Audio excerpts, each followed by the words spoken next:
Au secours! Aidez-moi!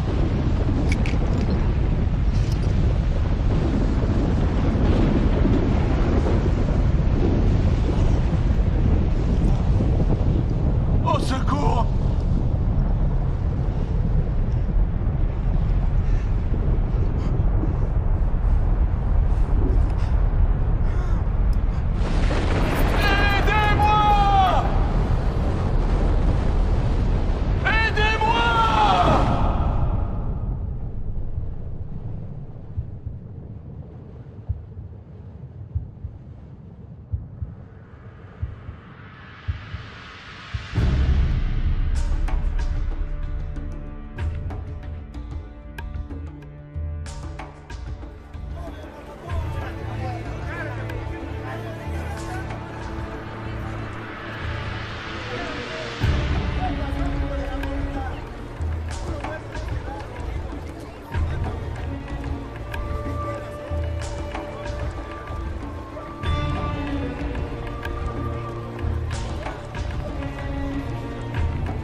L'aumône.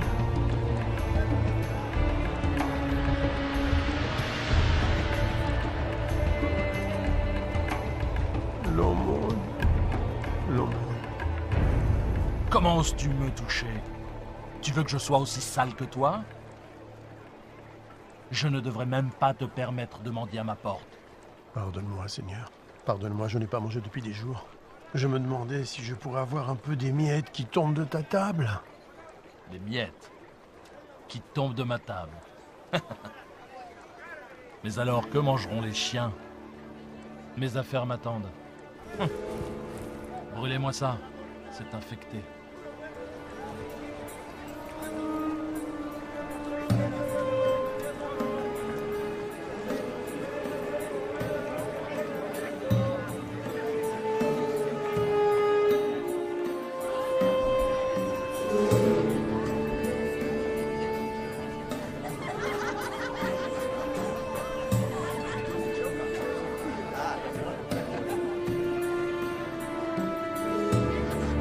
Le voilà, enfin!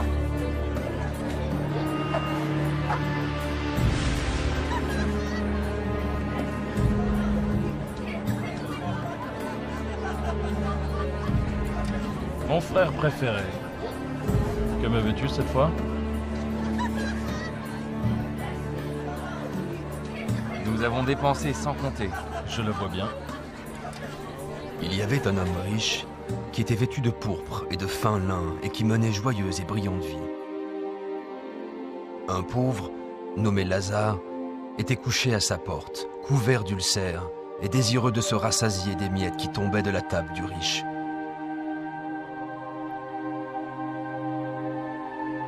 Et même les chiens venaient lécher ses ulcères.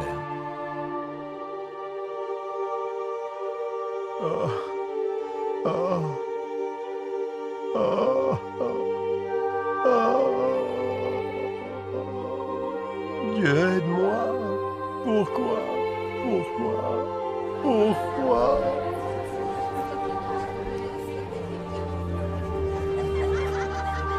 Et le moment fut venu pour les deux hommes de mourir et de passer de cette vie à l'autre.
Aidez-moi!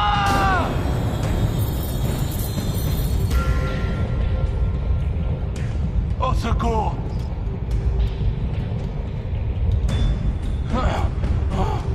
Aidez-moi! Ah!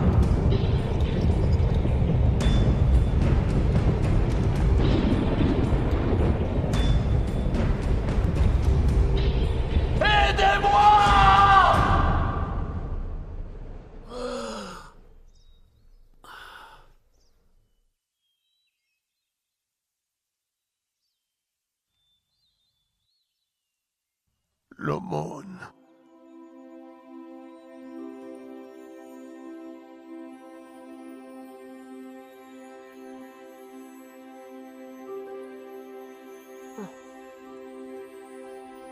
Bienvenue. Père Abraham. Oui. Oui, je suis Abraham. Ah, Bienvenue au paradis.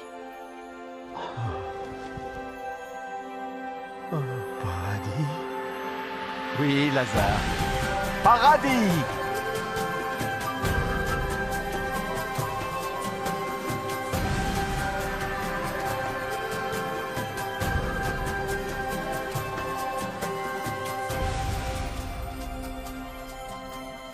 Nous avons préparé un banquet en ton honneur. Oui, oui, viens.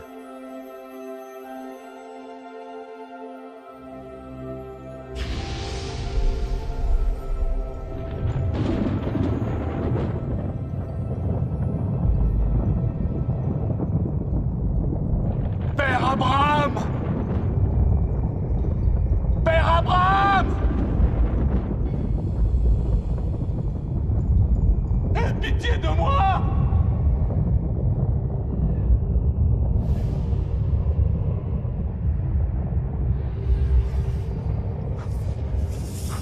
Je t'ai vu avec Lazare! Envoie-le-moi! Pour qu'il trempe le bout de son doigt dans l'eau et me rafraîchisse la langue! Car je souffre cruellement dans ces flammes!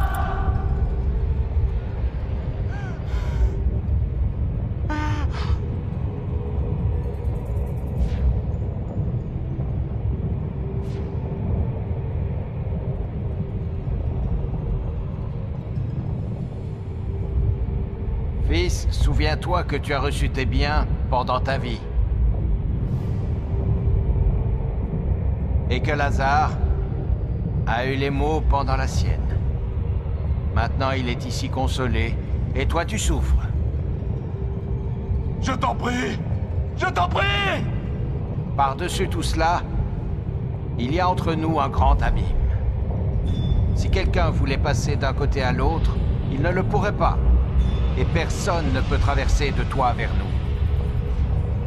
Père Abraham, il y a une chose que je veux te demander. Envoie Lazare dans la maison de mon père, car j'ai 5 frères, pour qu'ils les avertissent et qu'ils ne viennent pas eux aussi dans ce lieu de tourment.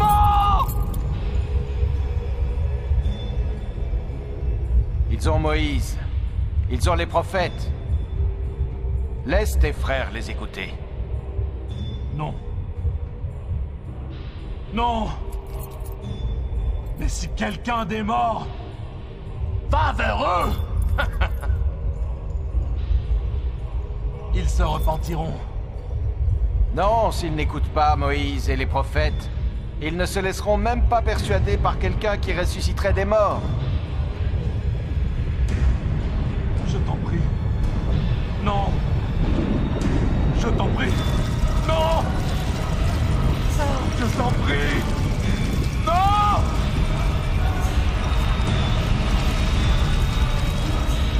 Non. Non.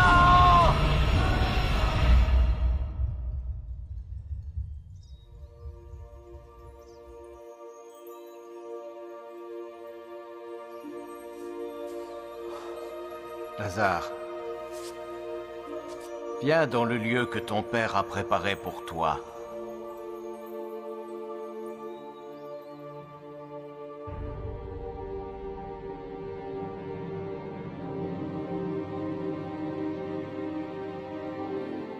Maintenant, nous pouvons diviser ses biens. Nous serons tous riches. C'est ce qu'il aurait voulu. Où crois-tu qu'il soit maintenant? Il était riche dans cette vie. Je suis sûr qu'il l'est aussi dans l'autre.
Je suis Lazare, dont parle la Bible. Vous en apprendrez plus sur moi et cette histoire dans Luc 16, chapitres 19 à 31. Qu'avez-vous appris de cette histoire? Comment pouvez-vous appliquer cette histoire à votre vie? Laissez-moi vous raconter certaines des choses que j'ai apprises de cette expérience. Ce que Dieu m'a enseigné.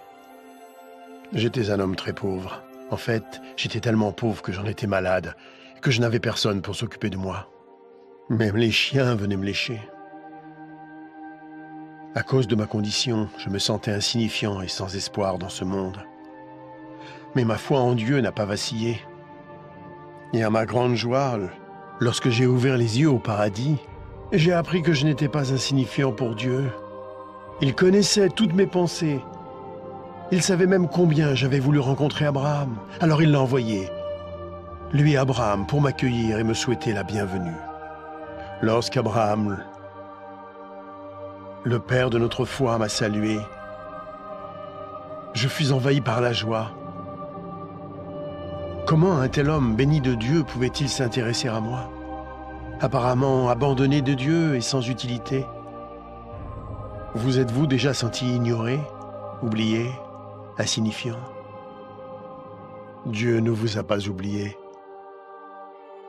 Où que vous soyez, qui que vous soyez, quels que soient vos problèmes, j'ai appris que personne n'était oublié de Dieu. Mon histoire prouve que rien ne peut nous séparer de l'amour de Dieu. Le riche était dominé par sa richesse, son influence et le luxe. Il traitait mieux ses animaux de compagnie que moi. Il aimait les biens de ce monde et en a profité pendant toute sa vie. Il y avait des jours où je me demandais si Dieu savait qu'il n'était même pas prêt à m'accorder les miettes qui tombaient de sa table. Je sais maintenant que Dieu regardait. Le riche n'avait jamais perdu sa fierté et son arrogance, même en enfer. Avez-vous remarqué qu'il a demandé que je le serve parce qu'il avait l'habitude d'être servi? L'enfer est plein de gens qui veulent être servis. Mais parce qu'il avait été servi sur terre, Abraham lui a dit qu'il avait déjà bénéficié des plaisirs et qu'ils étaient terminés. J'ai appris comme il est important pour Dieu que nous servions les autres sur terre. Plus spécialement, ceux qui sont faibles et qui souffrent. Mon histoire illustre la façon dont Dieu veut que nous utilisions notre argent, nos biens et notre influence. Il est clair qu'une courte période nous est accordée sur terre pour tester la façon dont nous utilisons ce que Dieu nous accorde, pour nous-mêmes ou pour les autres. Ce n'est pas faux d'avoir des biens ou d'être pauvre. Ce qui est faux, c'est de refuser de servir les autres. Jésus-Christ a dit que même lui était venu servir, non pour être servi. Si vous utilisez l'argent et tout ce que Dieu vous a donné pour servir les autres, il sera satisfait, quoi que vous possédiez. Vous pouvez vous interroger sur l'enfer et le paradis, et sur ce qui arrivera après votre mort. Christ viendra au dernier jour pour juger le monde. Le jour du jugement, le méchant sera envoyé en enfer, un lieu de tourment terrible et infini. Mais le juste sera emmené au paradis, un lieu glorieux et heureux où il sera pour toujours auprès du Seigneur Jésus-Christ. Il y a tellement d'autres choses que Dieu veut nous apprendre. Notre prochaine histoire va poursuivre cette aventure.